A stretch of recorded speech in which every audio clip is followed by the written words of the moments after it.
esta actualidad la gente quiere obedecer la ley de Moisés y no debe de ser así. Bueno, la quieren obedecer a la iglesia. Sí. O sea, mejor no lo que les conviene. Sí, y es que es un tema bien polémico y se debate mucho eso porque la gente piensa como que al momento que nosotros el Antiguo Testamento lo dejamos así aparte y decimos, no, es que también es palabra de Dios. Sí, sí es palabra de Dios, pero es para enseñanza. Yo por eso a veces le pregunto a la gente, ¿tenemos que obedecer los 10 mandamientos, sí o no? Y todos, no, sí. Pues a lo mejor hay conceptos ahí que sí, no vamos a matar a nadie, no vamos a robar, pero son conceptos que el Señor Jesucristo trajo hacia el Nuevo Testamento. Él también los enseñó. Él mismo dijo, yo vengo a perfeccionar la ley de Moisés, a completarla. Pero como tal, el decálogo, los 10 mandamientos que le entregaron a Moisés en el monte Sinaí, esos eran solamente para el pueblo de Israel. Pues es que yo digo que la diferencia está, o más bien lo que no entendemos muchas personas o no entienden, es que la ley de Moisés fue hecha para un pueblo, o sea, vuelvo a lo mismo, o sea, siempre está revuelta religión con patriotismo, decirlo así, o no sé cómo se diga. Sí, patriotismo. Es como, por ejemplo, nosotros los mexicanos, ahorita pues ya la religión está dividida, ¿verdad? Pero nuestra nacionalidad mexicana pues también nos hace cumplir ciertas reglas. Es como si viniera un canadiense y quisiéramos que saludara la bandera igual como nosotros saludamos, que cantara nuestro himno nacional. Ajá, que cantara el himno nacional sin equivocarse, o sea, cosas así.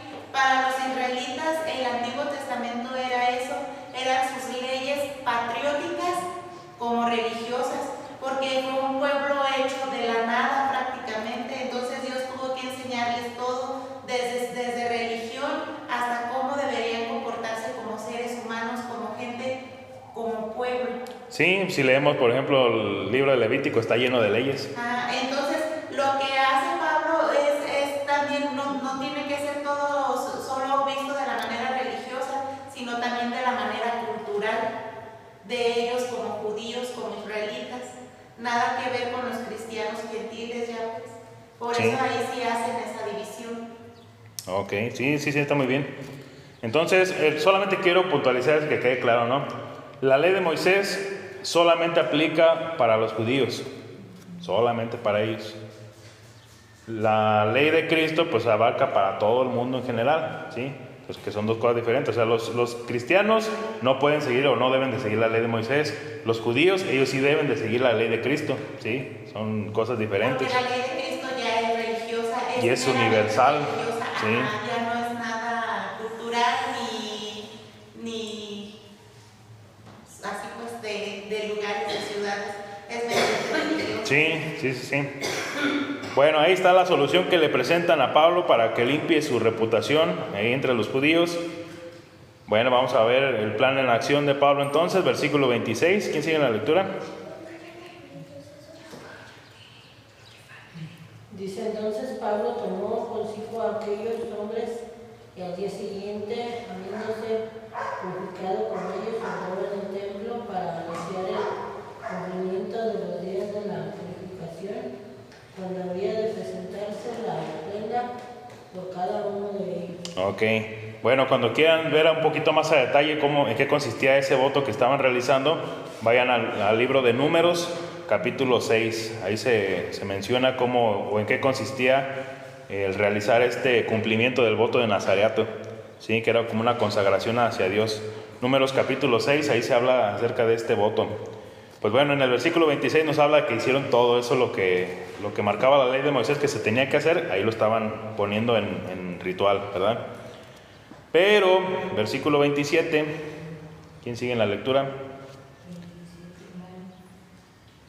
Dice, pero cuando estaban para cumplirse los 7 días, unos judíos de Asia, al verle en el templo, alborotaron a toda la multitud y le echaron mano. Ahí está. Pues resulta que entre toda la multitud, ahí andaban unos judíos, ¿de dónde? De Asia. ¿Cuál Asia? De Asia Menor, ¿verdad? Asia Menor, ¿qué era? Una provincia, muy bien. ¿Y qué había en esa provincia de Asia Menor? ¿Cuáles ciudades se acuerdan?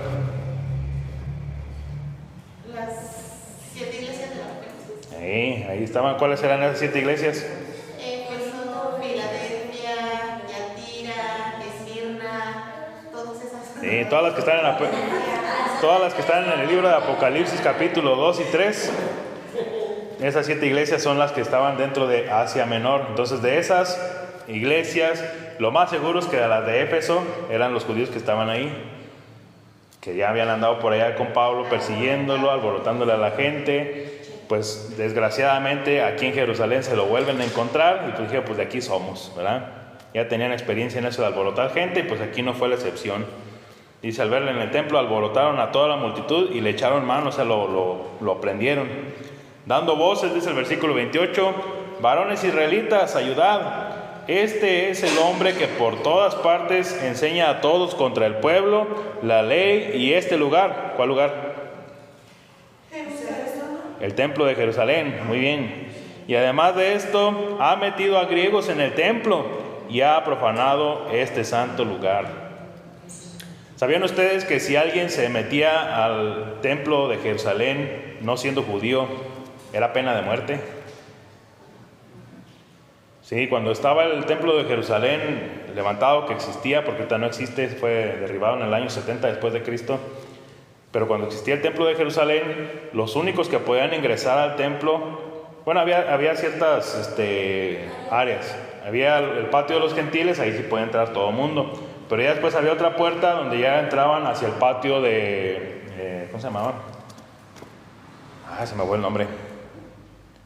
El atrio de los varones, no recuerdo, para no decirles mentiras, luego lo investigamos.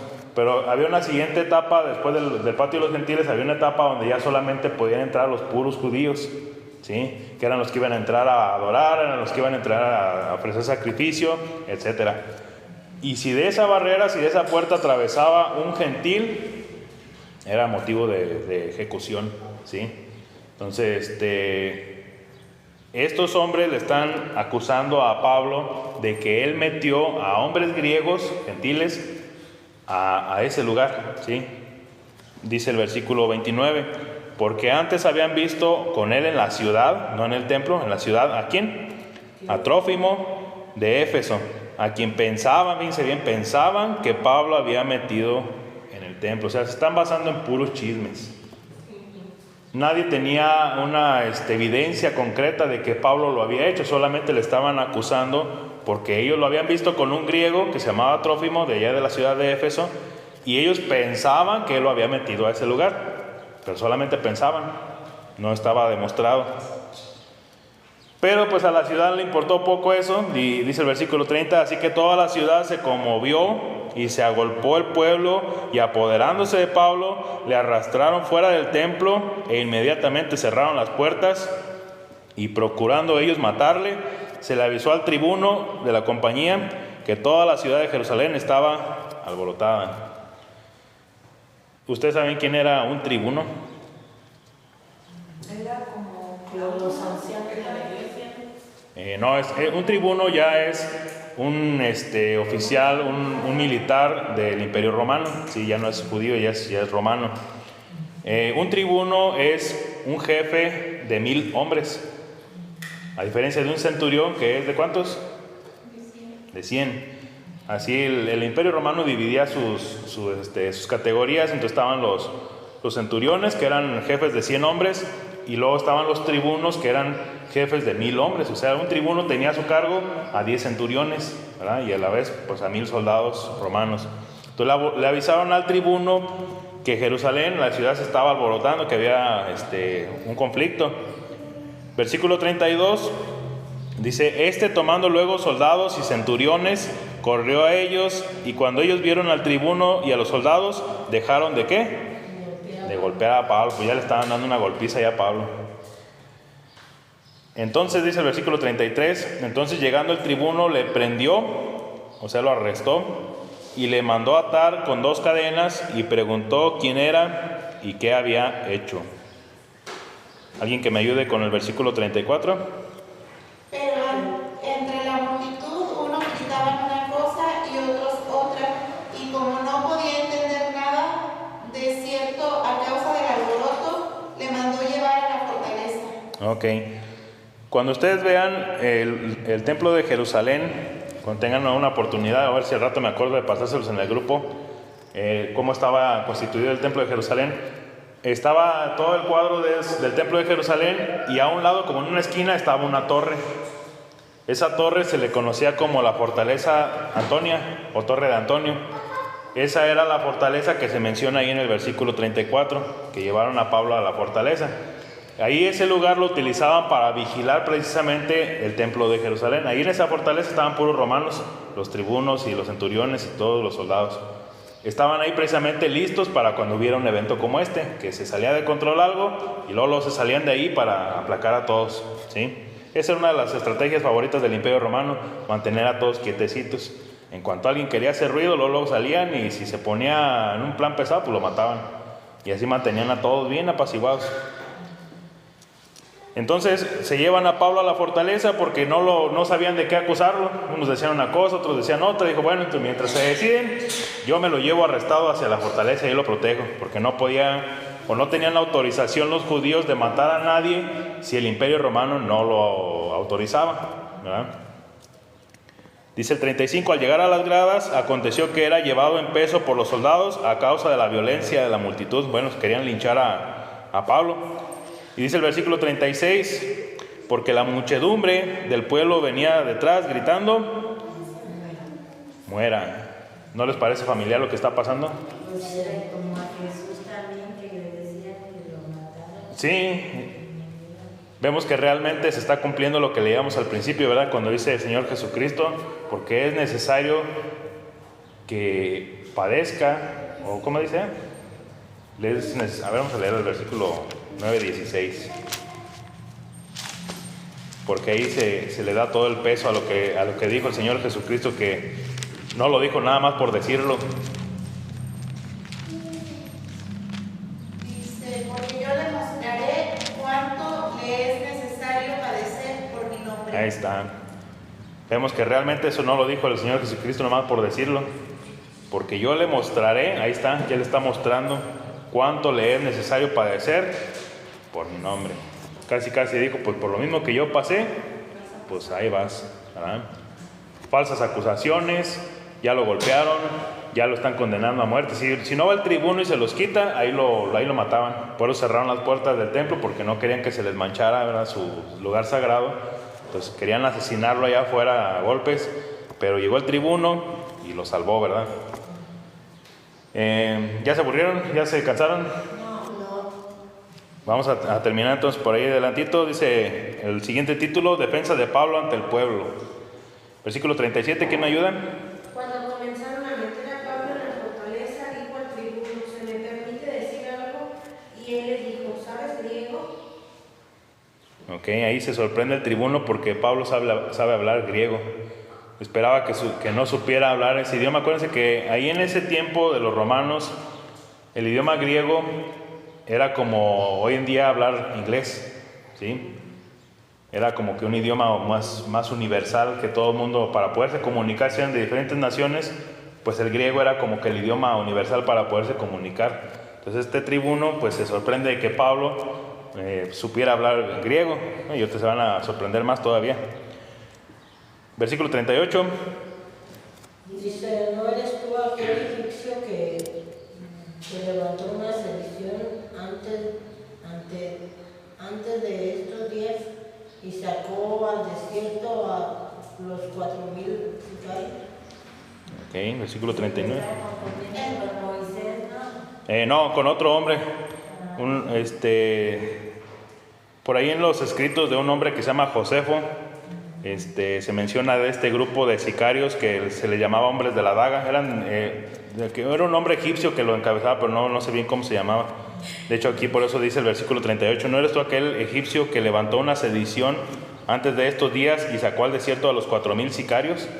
Era un hombre que había levantado un grupo de sicarios, tal cual eran hombres que se dedicaban a asesinar a gente por sueldo. Les pagaban y los asesinaban. Les conocían como los hombres de la daga porque siempre traían una daga escondida acá en su túnica y les decían, no, pues quiero que asesines a fulano tal.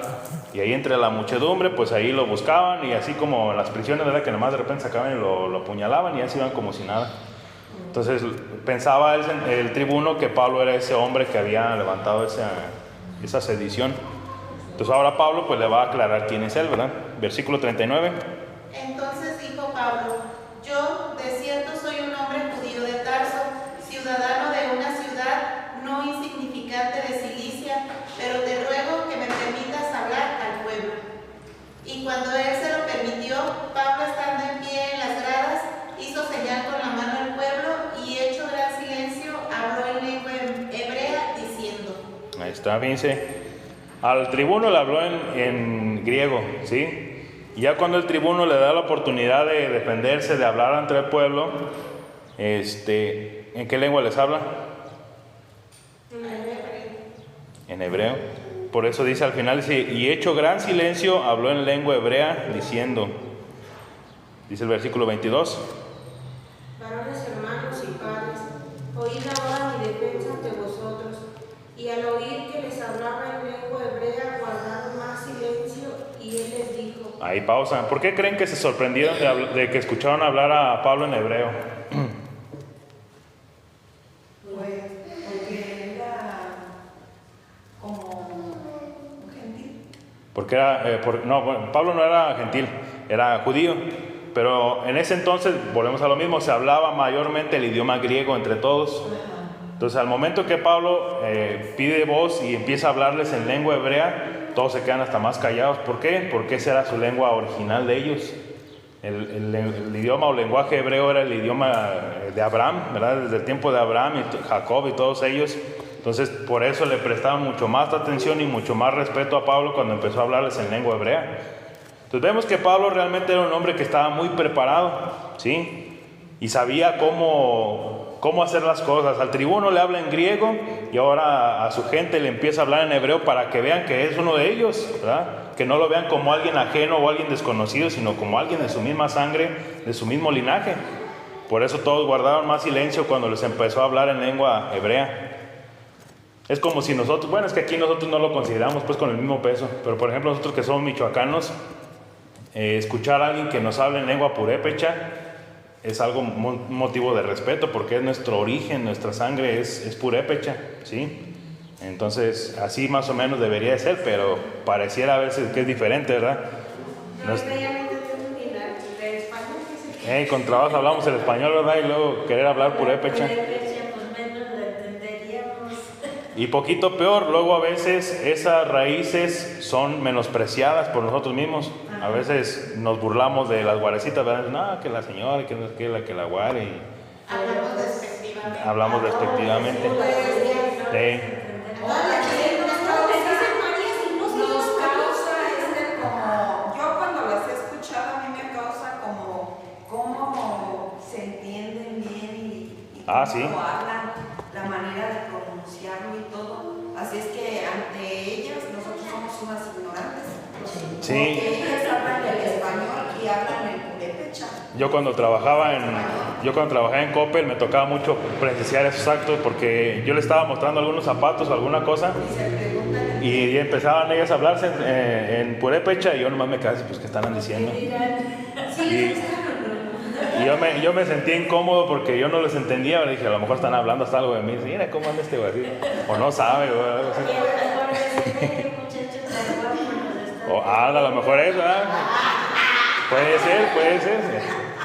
Bueno, el caso es que como mexicanos y específicamente como michoacanos, en ese sentido sí estamos bien mal. La gente que tiene nuestras raíces purépechas debería ser bien respetada, porque son nuestras raíces, ¿verdad? Yo entiendo, ¿verdad?, que somos ya un tanto mezcolancia, ¿verdad? No somos 100% purépechas ni somos 100% españoles, pero territorialmente hablando, pues somos descendientes de los purépechas, ¿sí? Aquí, inclusive aquí mismo en Zacapu es la cuna del imperio purépecha. Aquí empezó todo ese imperio muy importante porque, bueno, voy a desviar un poquito de lo que estamos hablando, pero los purépechas eran muy especiales en las culturas prehispánicas porque los aztecas, que fue el imperio más grande de México, no pudieron conquistarlos. Trataron de venir aquí batalla tras batalla y nunca pudieron contra los purépechas. Con un purépecha, con uno de esos que hablaba así, pero como yo no no le entendía y si me estaban ofendiendo su mamá y él, mejor lo dejé. Órale. Que si no hubieras aprendido a hablar así en ese idioma, yo creo. Ganas. Porque ellos hablaban así, yo no les entendía, mejor dije, ¿sabes qué? Mejor ¿Qué le te digo, quedas a ver si, no sé si me maldices o me bendices con esas palabras, me van a ver. Bueno, pues hubiera sido una historia alterna mía, ¿verdad? Sí. No, está bien. Bueno, para no agarrar tanto monte, ¿verdad? El caso es ese de que cuando Pablo empieza a hablar en lengua hebrea, por eso atrae hacia él el respeto de los oyentes, porque estaba hablándoles en su idioma original, en su lengua pues original, sí, en su lengua nativa. Entonces es el lenguaje que utilizaba de su padre Abraham hasta ellos, ¿verdad? Entonces era algo sagrado, era algo pues muy especial para ellos. Entonces empieza en el versículo 3 con su defensa, que dice: Yo de cierto soy judío, nacido en Tarso de Cilicia, pero criado en esta ciudad, instruido a los pies de Gamaliel, estrictamente conforme a la ley de nuestros padres, celoso de Dios como hoy lo soy todos vosotros. Perseguía yo este camino hasta la muerte, prendiendo y entregando en cárceles a hombres y mujeres. Como el sumo sacerdote también me es testigo, y todos los ancianos de quienes también recibí cartas para los hermanos, y fui a Damasco para traer presos a Jerusalén, también a los que estuviesen ahí, para que fuesen castigados. Ajá. Luego sigue relatando su conversión. Pablo dice: pero aconteció que yendo yo, al llegar cerca de Damasco, como a mediodía, de repente me rodeó mucha luz del cielo, y caí al suelo y oí una voz que me decía: Saulo, Saulo, ¿por qué me persigues? Yo entonces respondí: ¿quién eres, Señor? Y me dijo: yo soy Jesús de Nazaret, a quien tú persigues. Y los que estaban conmigo vieron a la verdad la luz y se espantaron, pero no entendieron la voz del que hablaba conmigo. Y dije: ¿qué haré, Señor? Y el Señor me dijo: levántate y ve a Damasco, y ahí se te dirá todo lo que está ordenado que hagas. Y como yo no veía nada a causa de la gloria de la luz, llevado de la mano por los que estaban conmigo, llegué a Damasco. Entonces uno llamado Ananías, varón piadoso según la ley, que tenía buen testimonio de todos los judíos que allí moraban, vino a mí y acercándose me dijo: hermano Saulo, recibe la vista. Y yo en aquella misma hora recobré la vista y lo miré. Y él dijo: el Dios de nuestros padres te ha escogido para que conozcas su voluntad y veas al justo y oigas la voz de su boca, porque serás testigo suyo a todos los hombres de lo que has visto y oído. Dice: ahora pues, ¿por qué te detienes? Levántate y bautízate y lava tus pecados invocando su nombre. Y me aconteció, vuelto a Jerusalén, que orando en el templo me sobrevino un éxtasis, es decir, una visión, y le vi que me decía: date prisa y sal prontamente de Jerusalén, porque no recibirán tu testimonio acerca de mí. Yo dije: Señor, ellos saben que yo encarcelaba y azotaba en todas las sinagogas a los que creían en ti, y cuando se derramaba la sangre de Esteban, tu testigo, yo mismo también estaba presente, y consentía en su muerte y guardaba las ropas de los que le mataban. Pero me dijo: ve, porque yo te enviaré lejos a los gentiles. Y hasta ahí estaba todo bien, pero ya cuando escuchó esto, o el pueblo de Israel escuchó que lo había mandado el Señor Jesucristo a que le predicara a los gentiles, dice el 22, y le oyeron hasta esta palabra, entonces alzaron la voz diciendo: quita de la tierra a tal hombre, porque no conviene que viva. ¿Por qué se enojó tanto el pueblo judío al escuchar eso? Porque mataba pues a los cristianos. No precisamente por eso. O sea, hasta el momento les empezó a decir todo lo que él había pasado, ¿no? Les relató su conversión, les relató todo lo que había pasado. Hasta ahí lo escucharon bien, pero ya cuando les dice que el Señor Jesucristo le dijo: ve, porque yo te enviaré lejos a los gentiles, hasta ahí se acabó la paz. Que no, este hombre quítenlo de aquí, mátenlo, porque no merece vivir. ¿Quién dice está en contra de nosotros? Porque los judíos no querían a los gentiles. ¿Se acuerdan en el capítulo 10 cómo le batallaron para poder relacionar la salvación que también era para los gentiles? Pues ahora se vuelve a repetir todo, pero ahora con toda la nación de Israel. Bueno, ya son más cosas, ¿no? Vamos a dejarla ahí, vamos a hacer una pausa, vamos a quedarnos ahí en el versículo 22 porque todavía siguen más cosas y ya nos llevaría más tiempo meternos más en esta plática. Pero hasta ahí pues vamos a quedarnos con esta idea central de que Pablo ya le está tocando probar las de, ¿cómo dicen? Caín. Así les decimos, pues acá. Las de Caín. Sí, las cosas amargas, ¿verdad?, del camino de Jesucristo. Sí hay cosas buenas, pero también hay cosas malas. Cuando lleguemos por allá al libro de Apocalipsis. Yo pienso que todo era pues algo que tenía que pasar porque pues Jesús yo creo lo tenía como el que iba a seguir después de él. Desde un principio él vio que sí, como dijo, le iba a ser instrumento útil. Sí. Entonces por eso también Pablo está pasando lo que está pasando y a lo mejor cada vez que le van pasando nuevas cosas más se va convenciendo de que en la misma situación estuvo Jesús y tenía que hacer lo que Y pasar por el mismo camino que pasó. Sí, cuando lleguemos al estudio del libro de Apocalipsis, por ahí hay una visión en el capítulo 10, creo, donde dice que el apóstol Juan recibió un libro, y que al momento de que él come ese libro, dice que cuando lo estaba masticando o lo estaba comiendo, le sabía dulce, pero cuando lo pasó, dice que le amargó pues horrendamente, ¿no? Entonces es una forma de expresar la vida cristiana.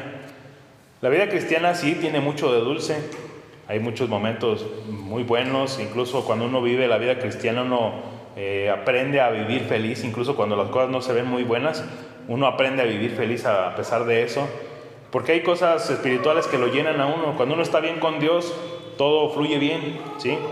En este momento que Pablo estaba siendo golpeado, que estaba siendo acusado, a pesar de todo lo que le estaba pasando, él estaba bien con Dios y su espíritu estaba bien, ¿sí?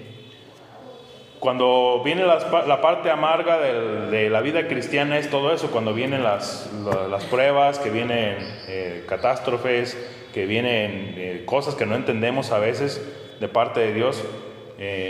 Por ejemplo, ahorita que está muy pronto o muy reciente lo que pasó con nuestro hermano Luis, que acaba de fallecer, pues al hermano no le iba muy bien en cuanto a la carne, ¿sí? Ustedes saben que él estaba enfermo de su mandíbula. Cuando las veces que lo fuimos a visitar o que alguien lo iba a visitar, él mismo lo expresaba, que le dolía mucho, era muy molesto en el cuerpo, ¿sí?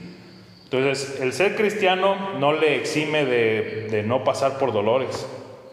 Vamos a sufrir, vamos a pasar por tristezas, vamos a pasar por pruebas, vamos a pasar por injusticias, vamos a pasar por cosas que a veces no vamos a tener una respuesta a la mano. Decía Job ahí en su libro de Job, si a quien fuera aquella persona que pudiera acercarse a la silla de Dios, al trono de Dios, y decirle o preguntarle por qué hace las cosas. O sea, Job no sabía lo que le estaba pasando. Nosotros lo sabemos porque lo leemos, pero él no entendía y no sabía por qué le pasaba todo lo que le pasaba. Si yo quisiera encontrar a Dios y decirle, a ver, explícame por qué están pasando todas estas cosas en mi casa, ¿verdad? Muchas veces no vamos a encontrar la explicación a las cosas que nos suceden, pero es parte del propósito, los propósitos de Dios. Ahorita que Pablo esté pasando por todo eso, pues era parte del plan de Dios para que su palabra se siguiera predicando más allá. Bueno, pues no sé si tengan alguna pregunta, alguna otra cosa que quieran agregar o comentar.